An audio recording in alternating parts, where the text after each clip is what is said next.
再来看以色列昨午空袭也门的机场、港口甲发电厂。迄当时，世界卫生组织 WHO 的秘书长谭德赛伫也门机场准备要出发。伊伫社群平台发文指出讲，因离爆炸地点只有几公尺尔。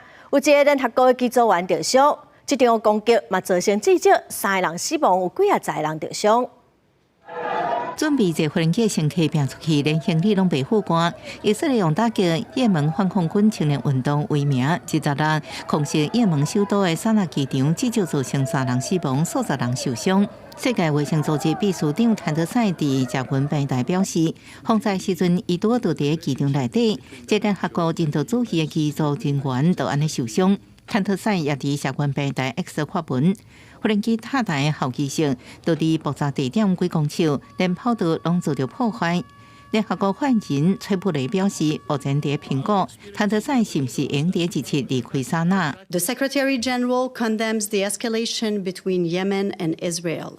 Israeli airstrikes today on Sana'a International Airport, the Red Sea ports and power stations in Yemen are especially alarming. 根据报道，迄时阵谭德赛伫也门评估当地人道局势。 当时寻求互被拘禁的联合国工作人员得到释放。以色列军方无马上回应谭德赛大文，不过发表声明表示，以色列军队有能力对以色列领土以外地区做出正确而且有力的攻击。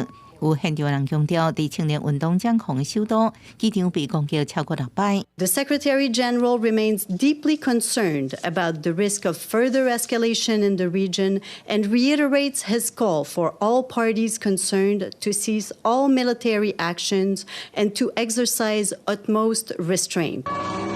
警报声响起，机场顶悬不出乌烟。为以哈冲突爆发以来，由伊朗伫幕后支持的青年运动都一直攻击以色列，讲是为报复以色列伫加沙走廊的恶行。以色列总理纳坦雅胡一日表示，以色列对抗青年运动的战斗才多开始。